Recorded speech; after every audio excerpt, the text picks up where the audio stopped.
Hey now, look at this. Back to the future. Just playing with some new stuff. Thanks everyone for coming in. Gonna have a little fun today. Uh, Turns out it was a big news week, right? Holy cow. Just, in case you were somehow in hibernation or something, it was a big week. Started out with Calvin Ridley being suspended indefinitely, at least through the 2022 season.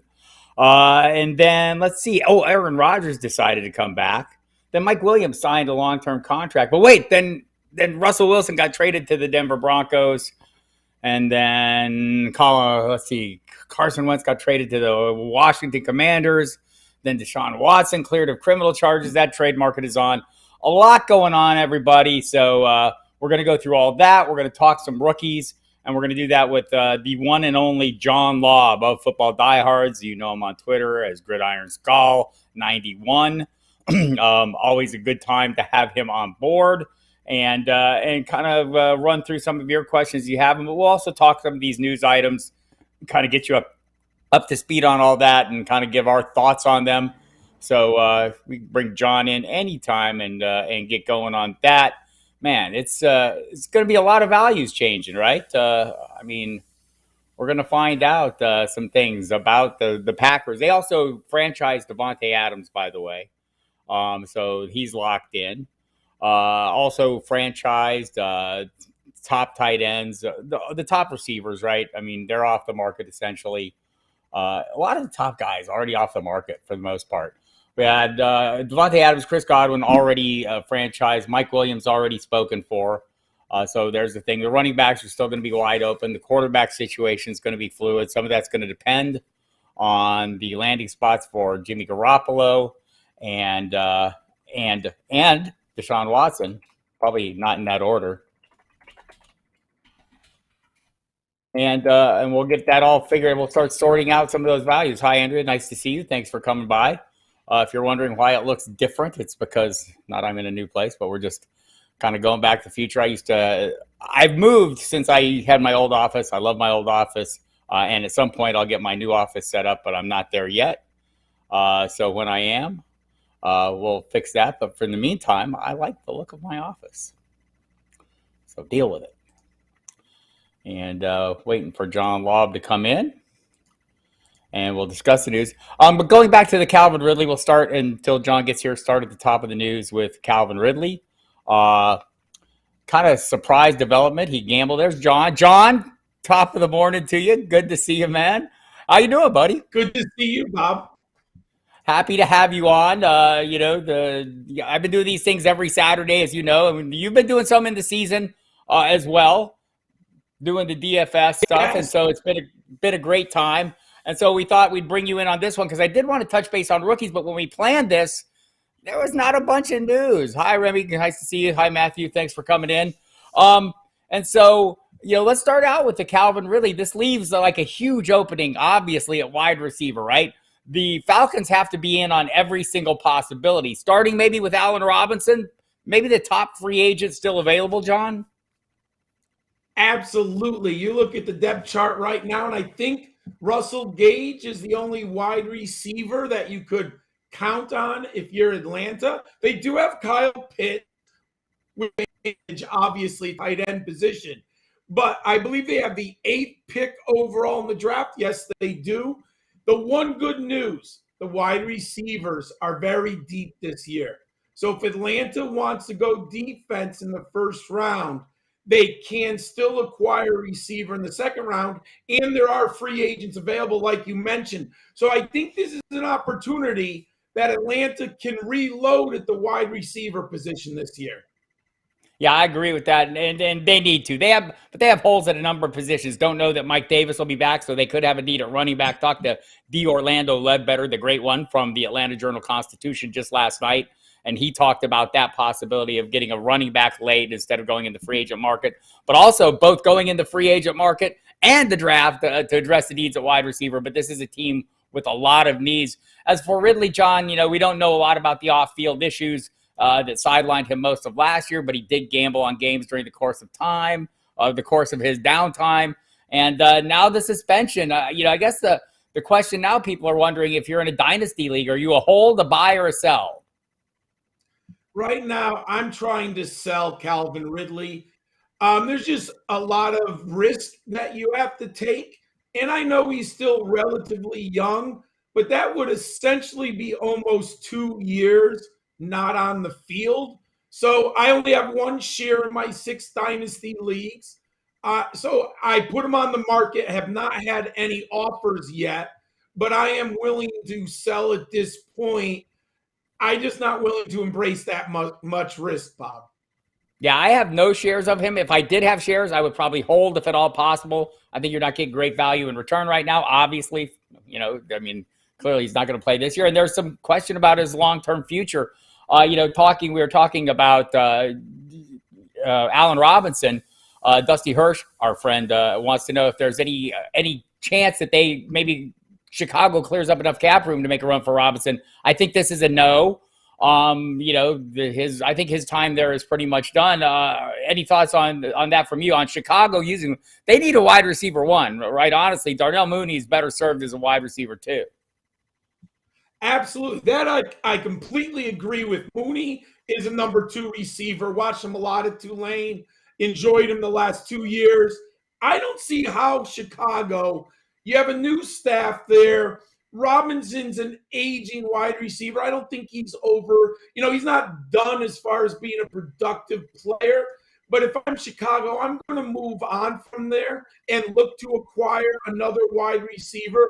Obviously, preferable a number 1, an alpha male. And they have, let me look, what is Chicago? Oh, they have pick number 7 right in front of Atlanta in the draft.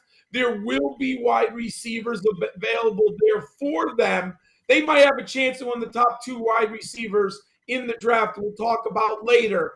But I think Chicago should move on. Let's start over with the new quarterback and, a new coach. Yeah, I agree with that. And they do have a lot of needs as well in Chicago. Offensive line. But there will be some receivers mixed in there. John, Aaron Rodgers back in Green Bay. I think, everyone who's been following along on these Saturday broadcasts knows I've been pretty sure. I think I kept it 90% most of the time, maybe dialed it back to 85%. But he's there. Devontae Adams will be locked in there. I talked to Bill Huber from SI.com. Interesting note, aside from those two, they're going to be great, right? I mean, no doubt about that. But the backfield situation, Bill Huber thinks this is going to be a A.J. Dillon backfield this year. He thinks it's going to be more 60-40 for Dillon. And we saw last year, John, they tried to go a little bit run heavier at times. Could you see that approach continuing yourself? And are you looking to maybe score Dillon as a value play as the cheaper option? Look, Aaron Jones' price has fallen drastically in drafts this year, but still A.J. Dillon is cheaper. Yeah, in a perfect scenario, I would get A.J. Dillon. He's my preferred running back acquisition. But you mentioned this so often. I learned from you, Bob. I'm looking for value. It might end up that Aaron Jones by August might be the better value, even though I do think at this point in his career, A.J. Dillon is the player who's looking. He's on the upswing. But I mean, are you going to completely go away from Aaron Jones at this point? I don't think so. He's still, I think, the better pass receiver of the two, even though Dillon wasn't a great receiver at Boston College as a prospect. He has been good since he joined the Packers. So it sounds about right, 60-40 in Dillon's favor. But I'm probably going to buy the player who's the better value in fantasy, because injuries can always upset anything. Yeah. I think, Jones obviously has Aaron Rodgers' trust and as a receiver. He's right now coming off his running back 13 in early best balls. I'm using the best ball 10 ADP data right now because I'm drafting in a bunch of those. And Dillon, I think, is 27.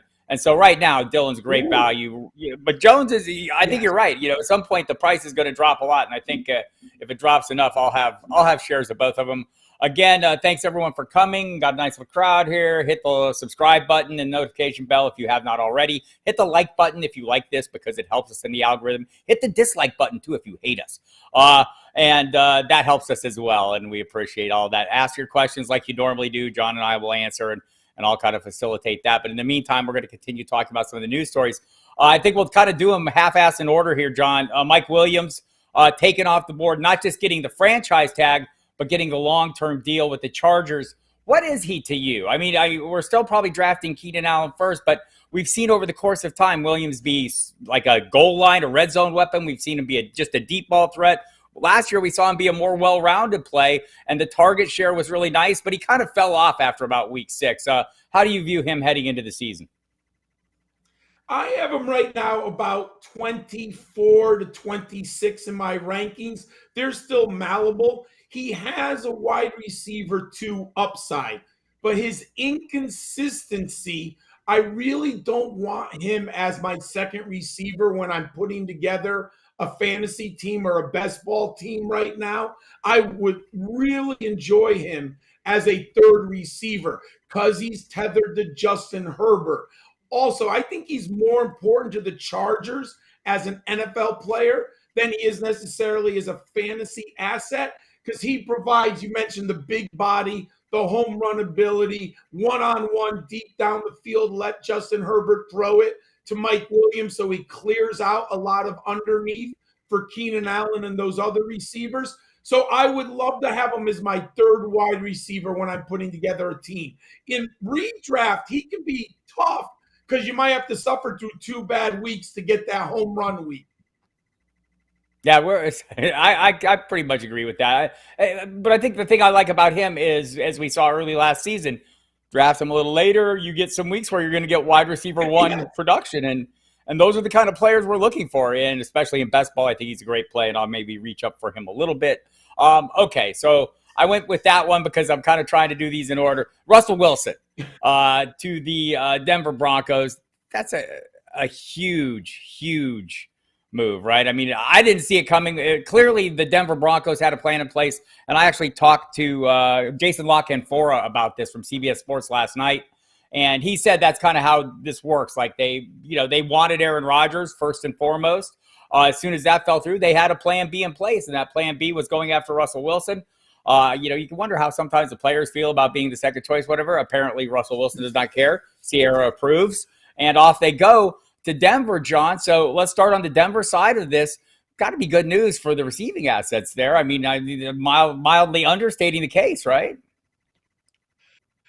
There's a great stat on NFL Next Gen statistics that I think really illuminates the difference in the Denver potential receiver. Of all the receivers to gain separation last year, Jerry Jeudy led the league with an average of 2.4 yards per route run on separation, Bob. In the NFL, 2.4 yards of separation is a mile. That is an unbelievable statistics. And for whatever reason, Teddy Bridgewater or Drew Lock would not unleash the football and allow Jerry Jeudy to make a play. Well, we have seen Russell Wilson drop dimes into Tyler Lockett in the absolute smallest windows. I mean, how many times have we watched Tyler Lockett with someone all over him and Russell Wilson literally throws the most perfect ball for a touchdown or a long gain? Russell Wilson is going to take advantage of that separation that Jerry Jeudy has so far done in his NFL career. So I love Jeudy in this spot with Russell Wilson because Russell Wilson will get him the football. Courtland Sutton, now he had a full season back on the field, a big injury. He had his moments last year, but obviously he was disappointing. Coming back, you expect him to continue to get healthy.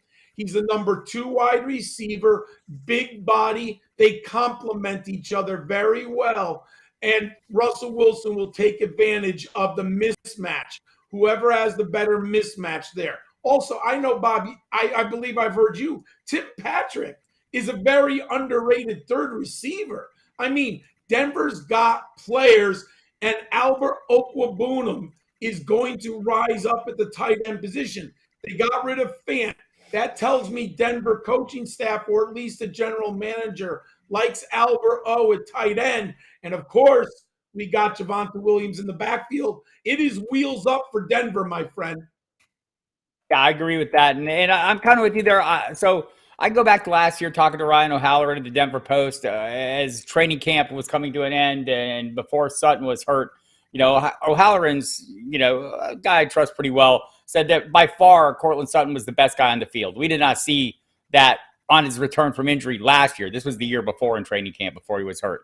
So, I mean, I think, so right now you look at the values and I see Jerry Jeudy going off on those best balls at about 27, Cortland Sutton closer to 40, Tim Patrick closer to 83, free square.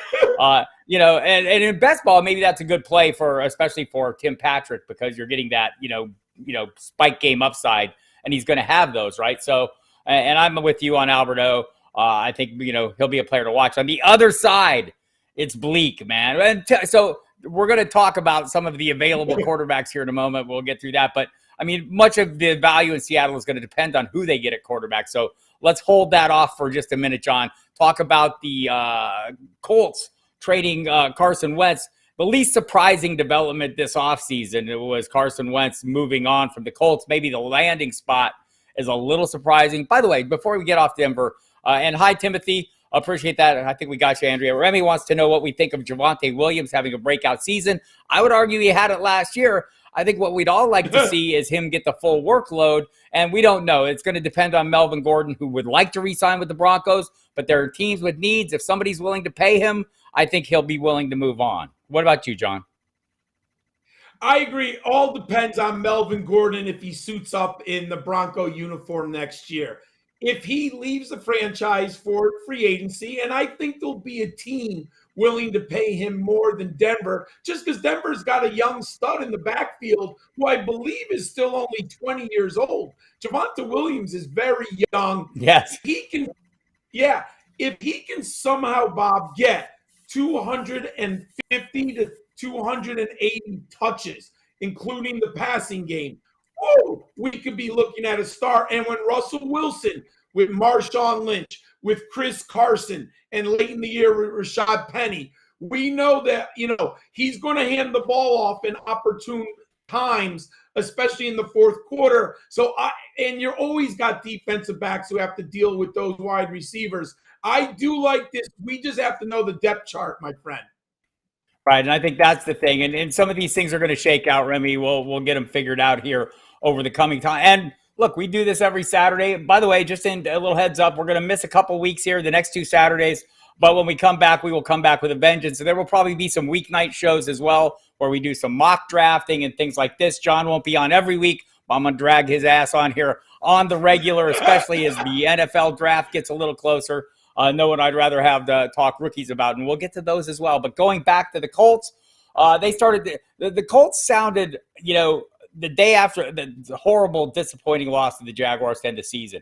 And we started hearing from both Frank Reich and Chris Ballard, the head coach and GM respectively, that wasn't going to fly. We heard it from Jim Irsay too. And it was a similar vibe to what I got when Les Snead and Sean McVay started talking about Jared Goff after the end of the previous season, right before they shipped him off to Detroit. It was over. You could tell. So the Washington Commanders, meanwhile, called every single team in the NFL. They called the Kansas City Chiefs to see if they could get Patrick Mahomes. Now, we're going to talk about Deshaun Watson here, why they didn't wait on him. Maybe for a team that has some issues of its own off the field, they didn't want to deal with the off-field drama that's going to come with Deshaun Watson, even though he's cleared of criminal charges. But first, just your Carson Wentz take in Washington. How much of an upgrade is it? Is it an upgrade? If you look at the stats, it's not really that big of an upgrade. However, I think the ceiling with Wentz is higher than Tyler Heineke. He was a nice story. He played good football. He gives you everything he has. But what's the ceiling, right? You're playing in the NFC East with Dak Prescott. I don't know if he can win a division title. A great backup. I mean, now that he's basically had a full season under his belt, that's a great player. if you have an injury and you need a quarterback for a period of time. So I like that. Obviously, what I've read, it seems like Carson Wentz, while the on-field was a challenge and losing the game to Jacksonville, that's one of those mind-blowing upsets. It really seems like the Colts had some challenges with Wentz off the field and in the locker room. We had heard whispers about that in Philadelphia. Then now it seems whispers are coming out in Indianapolis. Maybe with Ron Rivera. And I believe this is his 4th year in charge of the Washington team here. He needs to make something happen. Washington has to want to make the postseason. They're in a division that they have an outside chance. I mean, the Giants are on the downslope. We don't know where the Eagles are headed yet. The Cowboys are the Cowboys. They can be up and down any given year. So Washington, with that defense, with that running game, they have a chance here. So I think Ron Rivera and the entire organization said, let's take a chance on a veteran quarterback. And we're buying him on the low right now. Maybe we can work around his leadership challenges in the locker room. And I think it tells you they didn't like the quarterbacks with the 11th ball. So it's up, yes, if Wentz can hit his ceiling. I think that's the key. We're going to talk about those quarterbacks, or at least the top of the quarterback market here this morning. And I think we're going to see that, what you said, this is one of the reasons. I think for me, the interesting thing about Wentz is we're talking about a guy who played at near MVP levels, within recent memory. What was 2017? The issues off the field, you mentioned Darren Sproles about kicked his ass, I guess, heading up to the Super Bowl, and both of them were hurt. And Wentz was lamenting that the team was having success without him. And apparently it about went on a brawl. Andrea, John wants to know what you think this will have and what kind of impact this will have on Terry McLaurin. I would say if you look at the numbers for, let's say, Michael Pittman last year, he had a better finish than Terry McLaurin. So maybe there is some hope for Terry McLaurin to regain his footing. And is Washington a team you expect to be in the wide receiver market in the draft and in free agency, John? I do think this helps McLaurin. Wentz has supported wide receivers. Remember, he had Alshon Jeffrey, and Jeffrey was a very good fantasy asset in Philadelphia when Wentz was there. You just mentioned Michael Pittman. I believe he had over 1,100 yards last year, correct? And I think it was 8 touchdowns. Became a very good fantasy asset at wide receiver. So I don't see there any reason that McLaurin shouldn't be successful with Wentz at quarterback. However, I do think to help McLaurin out, Washington needs to find another weapon at wide receiver. It just has not been very good for the football team in the last couple of years. So to help McLaurin out, they could really use one of those top draft picks to acquire a wide receiver. Yeah, I totally agree with that. So, hi, Donnie Terminello saying hello. Always happy to see you, Donnie. And again, if you're out there in the YouTube land watching this right now, head to footballdiehards.com. Tons of content already up, including all of John Laub's latest stuff for the rookies. You've got quarterbacks, running backs, wide receivers, part 1 and 2. We have up, John, tight ends, part 1. You have the super flex mock draft up with cast of industry experts, as you always do. So everybody should go check that out. More stuff coming up over time. Deshaun Watson, by golly, cleared of criminal charges. Now, that does not mean he's in the clear. The civil cases, 22 of them are in the running still, and he may have settlements on those. Last year, the Miami Dolphins were prepared to trade for him if he could clear up all the or come to settlements with all the plaintiffs. He had him with like 18 or 19 of the 22 and couldn't finish them all, so they didn't pull the trigger on that deal. And now there were teams we've heard all along that are going to be interested as long as he clears the criminal charges. It's very likely he will face some league suspension. We can think back to Ben Roethlisberger, I think he was suspended like 6 games, John, and then he peeled that back to 4, where he was never charged with a crime, but the obvious things went on. So expecting the same. But Deshaun Watson's a 26-year-old quarterback, probably a top 5 player in his position. Teams are not going to be afraid. And by teams, the list of them is lengthy already. We've heard every NFC South team is going to have some interest. And I talked to both Rick Stroud of the Tampa Bay Times and I mentioned D'Orlando Ledbetter of the Journal-Constitution. Stroud mentioned one of the issues is going to be ownership signing off. This is an ownership level decision, and he isn't sure the Glazers in Tampa Bay are willing to do that. I'll tell you who is willing to do that. David Tepper is willing to do that. David Tepper didn't become a billionaire by dialing back on anything. Taking risks is the name of his game, and he does not want to be a 500 team. That's the thing he stated coming in a league that's designed for everyone to be 500. That's not what he wants.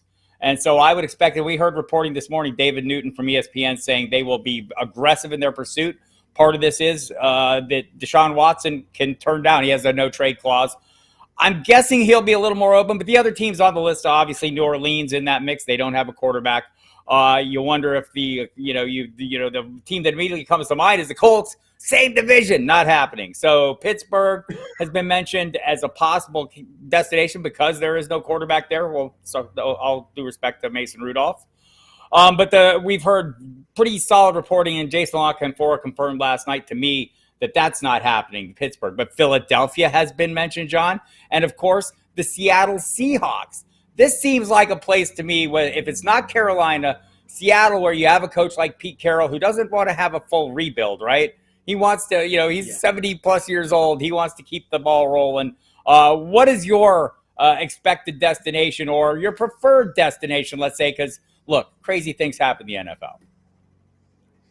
If I had a magic wand, it would be Seattle. I don't think Pittsburgh's in the running. I've not heard that in the tea leaves, and we could totally get them in Pittsburgh. But I don't seem to think that's going to happen. So if I take out the Steelers, Seattle has the wide receivers.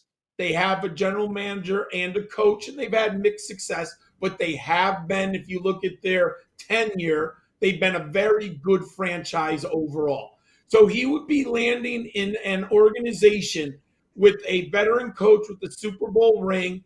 I think they could handle as an organization all of the scrutiny that comes with Deshaun Watson, and maybe they could weather the early season suspension, no matter whatever it's going to end up to be. And I think we should expect one, as you laid out just a couple minutes ago. They could probably weather that. So in a perfect world, I would love them to go to Seattle. And now they have the draft capital to make that happen.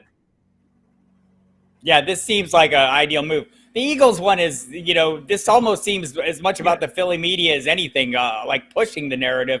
But obviously Jalen Hurts would be a piece moving back to Houston, you would think, if they made that move. Does that intrigue you? Because there's really not the kind of receiving talent there, although that hasn't slowed Watson in the past in Houston. What are your thoughts on that one?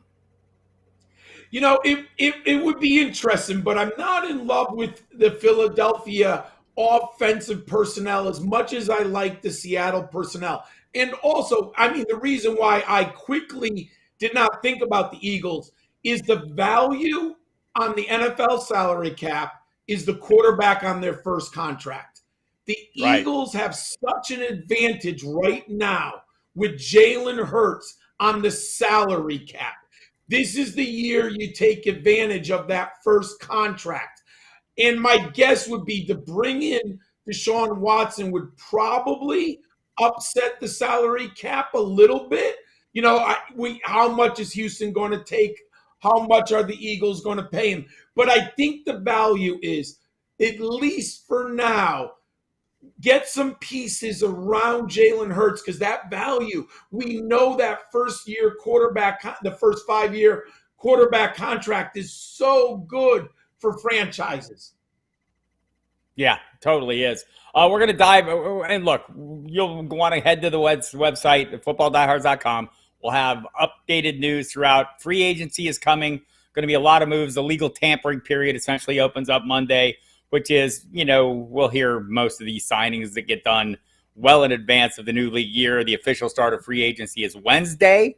And so the thought is the Deshaun Watson trade will be done by that time. That's when it can be officially announced, but it can be done anywhere up to there. And so I would expect us to have some resolution there in fairly short order. Before we dive into the rookies, John, that we want to talk about, Timothy King has a question in Dynasty PPR. It's a one quarterback league. Andre Swift and Hunter Henry, or Pitts, B. Pitts. Is that Brandon? Who is Pitts? B. Pitts. Who's B. Pitts? Kyle? He must He's be saying Kyle Pitts. Hey, I'm hoping he means Kyle Pitts and Damian Harris, D Harris. I'm assuming that's Damian Harris. Um, I'm if it's as long as it's Kyle Pitts, this is a pretty easy call, right, John? Oh, absolutely. I want the Kyle Pitts side of that trade. Absolutely. Yeah, it's super young, super tight end. I mean, I've said this a bunch. I talked about it on the radio last night. In fact, with Michael Fabiano on Fantasy Dirt, that if Kyle Pitts had 5 touchdowns, we'd be having an entirely different conversation about him, where he's going, and he's still going in the top 5 in the early drafts. Oh, Kyle Pitt, yeah. So he did mean Kyle did Timothy Pitt, did Timothy King. So yeah, we're going on that side. I mean, Damian Harris not ideal. Love the DeAndre Swift. I mean, I really do. But man, if I can keep Pitts, that's a how old is he, John? Is he still like 21? I think so. He's 21 or at max 22. And yeah, even though of course I like DeAndre Swift over Harris, but the unfair advantage with Pitts that you get the tight end in Dynasty, wow, I'll take it any day, my friend. Yeah, you're set for the next 10 plus years. Yep, Pitts and Harris is the answer. Donnie agrees. We're all on the same page. Like to see that. So let's look at the top of your rookie classes, John. We'll start with the quarterback position. I don't think it'll take that long. One more question, John, before we get there. Do we see Amon St. Brown keeping the same pace he had toward the end of last season coming into this season? He helped Remy win his league this year. Remy, I find that I'm a little dialed back on Amon-Ra St. Brown. Not everyone is. My Football Diehards co-host on Sirius XM Radio on Football Diehards, Mike Dempsey, loves him, drafting the hell out of him already. And John, where are you at? Do you think he's going to play that? I mean, it was so heavily targeted. It was like double digits on a regular. I do love Amon-Ra St. Brown. I expect maybe an uptick in efficiency, but not in number of targets because the way the injuries happened in Detroit, it just was the perfect opportunity, and he took advantage of it. So give the young man credit. But I just can't see him being peppered with that many targets over a full season, and we still have free agency in the draft, and let's see where Detroit goes. But I do like Amon-Ra St. Brown a ton.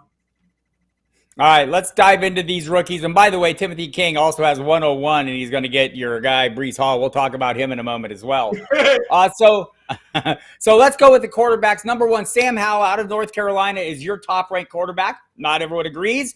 You like 37 games as a starter, passing efficiency 164.2, yards per attempt 9.2, touchdown to interception ratio. I like this, 92.1, completion percentage 63, 30% of rushing equity, great escapability. You like all the benchmarks. You give him a first-round grade. Where is the good landing spot, John?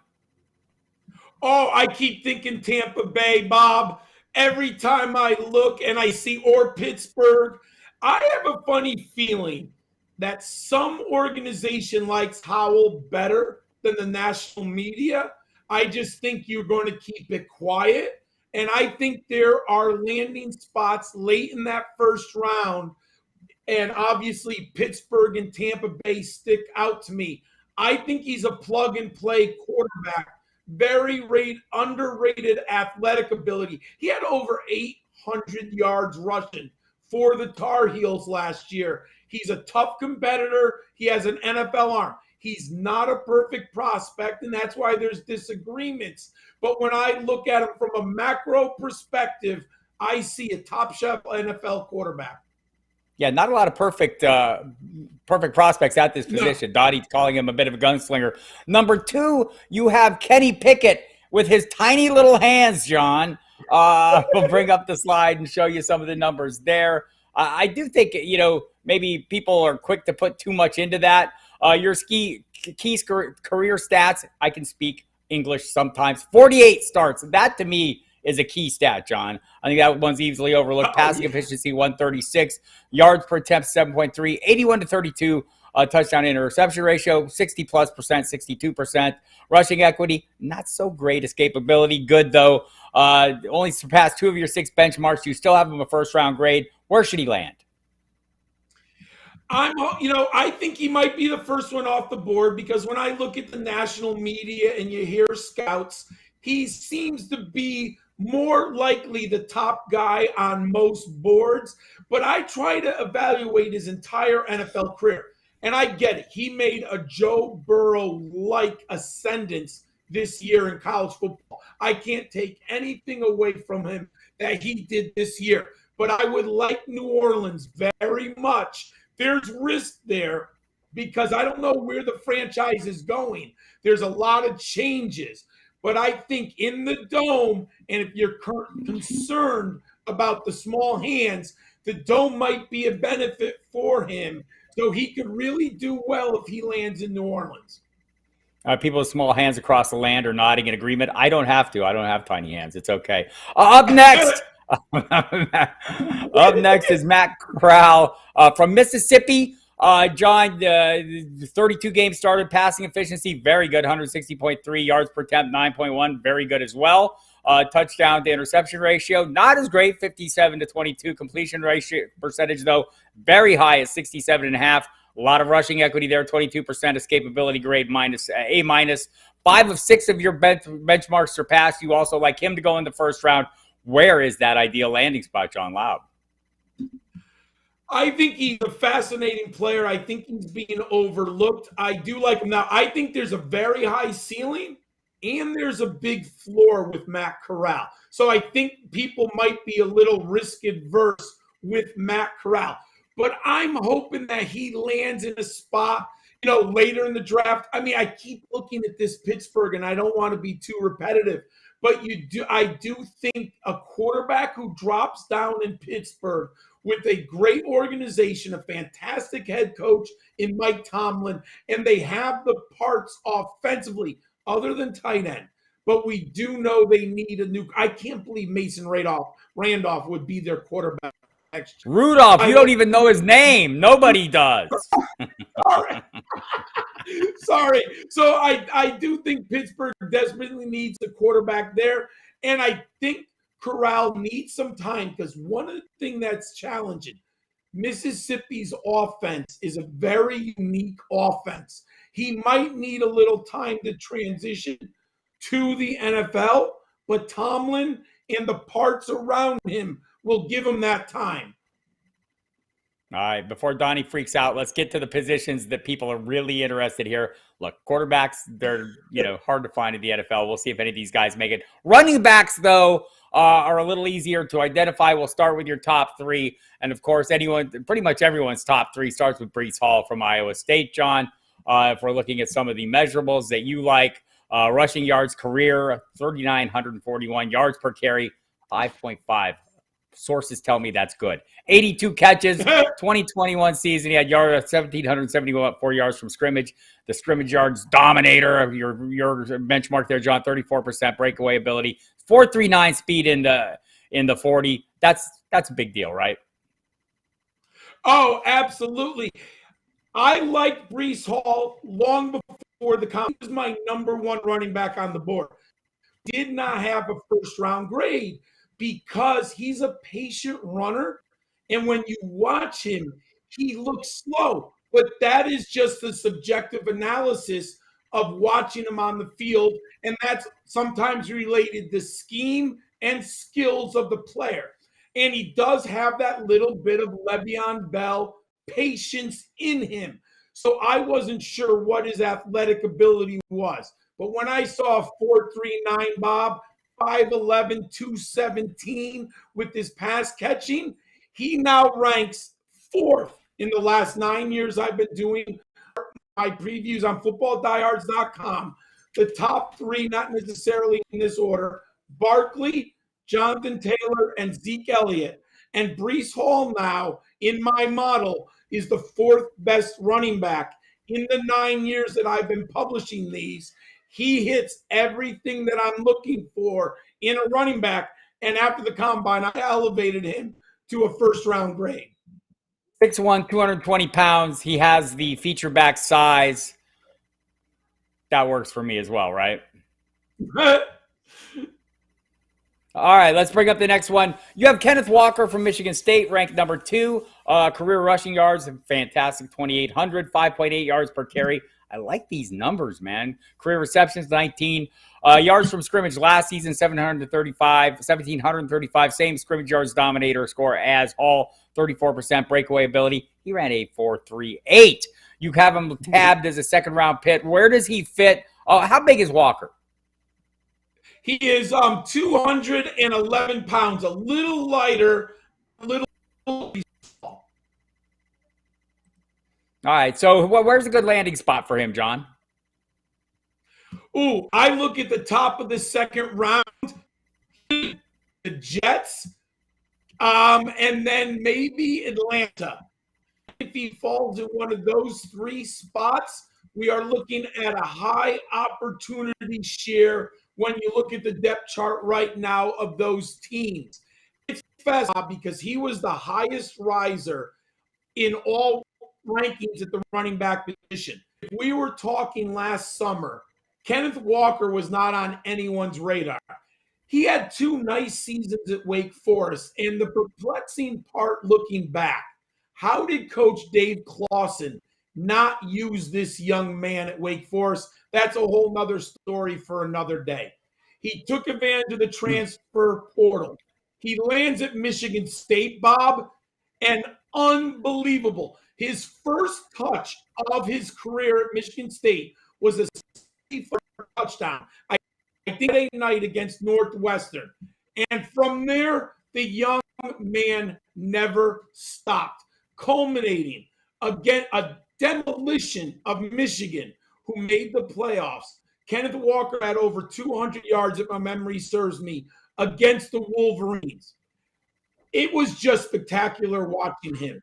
He is great between the tackles. He's a good cutback runner. I like his vision very much. He find on the periphery a better hole to avoid the linebackers. And he's powerful. 5'9", 211. He packs that weight and he packs a punch, my friend. But like everything, what was his time? When I saw the 4.38 watching the combine last weekend, Bob, that solidified it. He's the second best back in my book in this class. He meets so many of the benchmarks that you referred to. Love him to go at the top of the second round, and especially a place with opportunity. Yeah, I'm with you there. And so your third running back, Isaiah Spiller, Texas A&M. Let's see the numbers we have here: 2,993 yards, rushing yards his career, 5.5 yards carry, 74 catches. Going back to on the 19 catch total. Look, some of these offenses don't throw to the running backs. It doesn't mean these running backs can't catch. We've seen it with A.J. Dillon. We saw it last year with Leonard Fournette, guys that didn't have a lot of catches in college. Not catching the ball in college does not mean you cannot catch the ball. It means they do not throw you the ball. But Spiller, 74 catches. Last year, 1,200 yards from scrimmage. Scrimmage yards dominator, 28%. 40-yard dash. Did not run, John. I hate that. Me too, my friend. I mean, he has the size at 6'0", 217. And I'm a little bit biased to the SEC running backs. I like to put it into context. This young man competed against the absolute best, not only in practice every day, but he played the best competition in the SEC. So that I'm always going to give a little bit of deference to, because the SEC has historically produced lots of backs. And Bob, you mentioned it. That Texas A&M offense, it is not designed to throw the ball to the running backs under Jumbo Fisher. So when you actually look at 74 career receptions, that's a rather impressive number. Also, this year, the Aggies had 3 different quarterbacks. I believe 2 of them were freshmen, and one was a true freshman, Bob. So they lost Kellen Mond. They came back, and they had problems and challenges at the quarterback position. They also have an elite young runner, Devin Achane. We'll be talking about him 2 years from now. It was a little bit lit backfield like Javonte Williams, North Carolina. I wish I could have had a 40 time. There are rumors that Spiller's slower, and that's why he didn't run. Looking forward to the pro day. He can take away all of our concerns, Bob, but I still have a second round grade. I think the NFL, a team is going to like him a ton out of the SEC with that workload and production. Yeah, I would agree with that. And by the way, you made me come to regret running on what turned out to be the fastest track in the history of mankind at Indy. They resurfaced that, and I mean, look, I was watching the offensive line, and I go, "My God, where did these people come from?" So it seemed Bob, like everyone I was have running fast. never.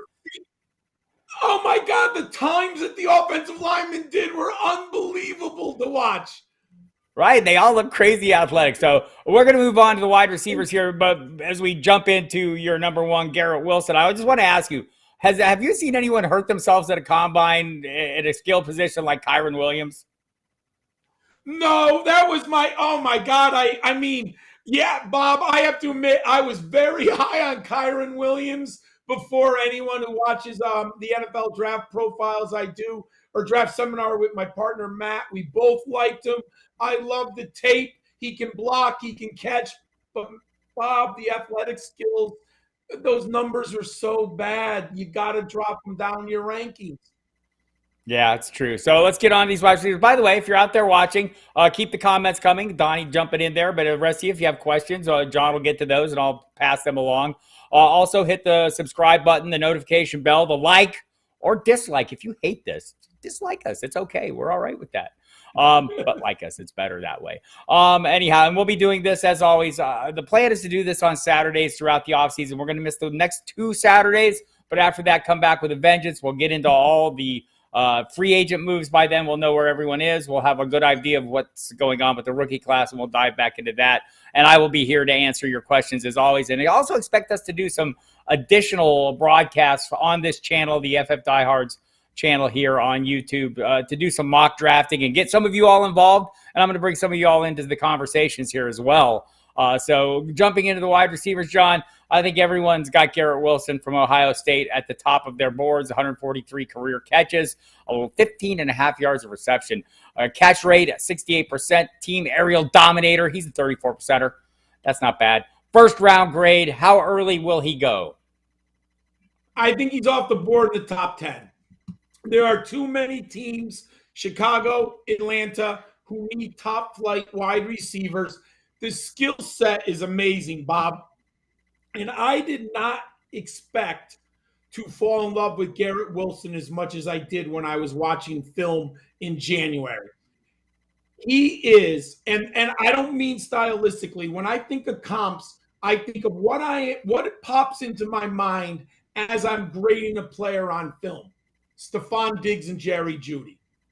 Bob, he is always open. Like, you watch the tape at Ohio State, and there is one thing I've never seen before.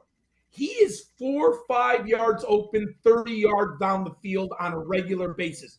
Part of it was the scheme, Bob. Ohio State, what a great offense, good coaching, everything.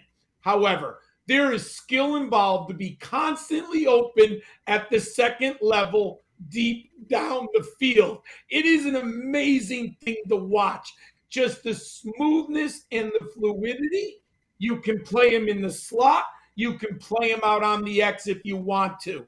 He is a great, great route runner. And I know that's subjective, but he looks at it. When I watch it on film, he is meticulous in his route running.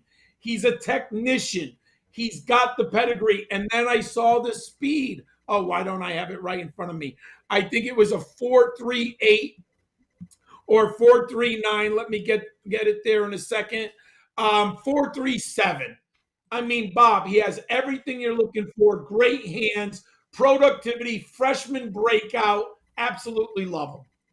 Yeah, I think this is the guy that everyone's going to be watching. We'll see that landing spot, but I'm with you. He's going to go early. Treylon Burks from Arkansas is your next wide receiver on your rankings. 147 career catches at Arkansas, yards per catch, 16. That's nice. Catch percentage, 72, also nice. Aerial dominator, 41%. He is a first-round grade as well. Who fits? Where does he fit as you look at the way the draft lays out? Well, I think he would be great with Atlanta because you would have Kyle Pitts and Russell Gage. So Matt Ryan has other options. You would not put all the pressure on Treylon Burks to come in from day one and be your absolute stud wide receiver. There are some holes in his game, but Matt Ryan, why I want him with a veteran quarterback is he lets the ball rip. How does Treylon Burks win, Bob? One-on-one with physicality and size. You've got to have a quarterback who trusts the receiver to make a play. And when you have a Treylon Burks and you have him one-on-one, Bob, throw him the football. Matt Ryan, a veteran quarterback who's been highly successful with Kyle Pitts there, I believe that he would have enough confidence in Burks to let it rip and just let this young man make a play. And I'm going to give my comp when I was thinking of Burks. Old school, Plaxico Burress. New school, Cortland Sutton. Those are the two players that I have in mind when I see Treylon Burks. If you're uncomfortable not having a ton of separation, and there you watch, he doesn't have Garrett Wilson separation, nothing like that, you're probably going to be lower on Burks. But understand, in my book, how does Burks win? His size, his physicality, and his speed at the second level. He is just a truck. Absolutely love him. Would love to see him in Atlanta. All right, that sounds good. And let's go to your number 3 now, who is Jamison Williams, Alabama. 94 career receptions, 19 yards a catch. Yes, 67% catch rate. Aerial dominator, 31. You have a first-round grade on him. Are there any concerns with this guy, John? Yes, unfortunately, we have the ACL challenge, but the injury, the medical is so much better. People are recovering quicker and they're recovering stronger. So I think the medical should come out all right. The great thing about the draft is they tell us what the medical reports are. If Jamison Williams goes off in the top 15, that means the NFL feels good about the medicals. I mean, Bob, can you believe a year ago today, he was on the Ohio State campus with Garrett Wilson and Chris Olave, another top 5 wide receiver. Because of the transfer portal, the young man went to Alabama. He mastered the Alabama offense, which is a complex offense with a new quarterback. He didn't arrive in Alabama till the summer, and he just was incredible for the Crimson Tide. I said he's what the Raiders thought they were getting with Henry Ruggs. He's a better prospect than Henry Ruggs. He's a better route runner. He's a better receiver deep. He tracks the ball extraordinarily well. He has super hands. Absolutely love him. He completely changes your offense with him on the field. And Bob, he can play inside and outside. And I'm always looking for that versatility in my receivers. Yeah, got the question about the injury. Dr. Lyle Kane, who performed the surgery on Williams and on John Mechie III, right, also had it both pretty far ahead of schedule, according to the surgeon, and are expected to play in their rookie seasons, regardless of where they're drafted, looking for like a July or August clearance as far as that's concerned. So we've hit the top 3. Just, we're not going to get into tight ends too much, but Trey McBride seems to be the guy everyone's looking at there. Anyone else we should be interested in beyond that, or is McBride it? Well, from a fan, if you're looking for upside, which I'm always am in dynasty leagues, and I'm willing to roll the dice in the 4th or 5th round, it's Greg Dulcich out of UCLA, Bob. I like the film. I watched him a lot with the Bruins, but when I saw his numbers at the Combine, a 4.7, 6'4", 243. Now he's an Evan Ingram prospect. He's not a great inline blocker, which might prevent him from getting on the field as often as we want as a rookie. But his athletic ability, he hit all 3 of my benchmarks at the Combine, and he had 17.6 yards a catch. He's a former receiver, made the position change to tight end. Dulcich is the home run in dynasty drafts. Yeah, I'm with you on both those guys there. A couple questions, John, before we wrap this up. Again, thanks everyone for coming. Hit that subscribe button and the notification bell so you know when we're happening. But you can expect us pretty much every Saturday throughout the off season. I'll do a lot more of just the usual Ask Me Anythings where you just get to sit here and and hit me up for all your questions. We might be able to have some guests like the mighty John Laub. Follow him on Twitter at Gridiron Skull, CHOL 91, to get all his musings on the Twitterverse. That he has lots of them, so you won't be disappointed. Follow me on Twitter at Football Diehard. Follow Football Diehards at FF Diehards. Go to the footballdiehards.com website for more of John's work, his full list of rankings, just wide receivers 2s out today, the second round. So plenty going on there at the website and here on the Twitter and here on our YouTube channel, even when the yard workers are about to kick in my door. So a couple questions, John, before we get out of here. Robert Ferentz wants to know, he thinks the Lions will go with a wide receiver, the second and first pick overall, or in the second, or do they go quarterback if one of the top 3 falls? Do you think the Lions will be in on a quarterback? I mean, I don't think so, because this is not the Lions, in my opinion, are not ready to compete at the highest level. Go another year with Goff. Next year's draft, there's some better quarterbacks. Build the offense first. Get a compliment to Amon-Ra St. Brown, TJ Hawkinson, DeAndre Swift. I would go wide receiver in the second round, and let's look at a quarterback next year if I'm Detroit. That's just what I think they should do. Yeah, Donnie was an interesting question. Where will Cooper Kupp be drafted, and will you be the first or second wide receiver off the board? Definitely the first receiver off the board in the drafts I'm in. And I've seen him go 1 overall. I think it's defensible, John, in early best balls, because if you want him, that's the only place you're going to get him, right? Yeah, I completely agree. I think you can make a case top 3 picks overall for Cooper Kupp. I agree, absolutely. 1 is, that's guts, but definitely top 3 without question. Yeah, I would agree. Look, I think the thing I'm seeing in the early best balls is a lot of wide receivers going off early, right?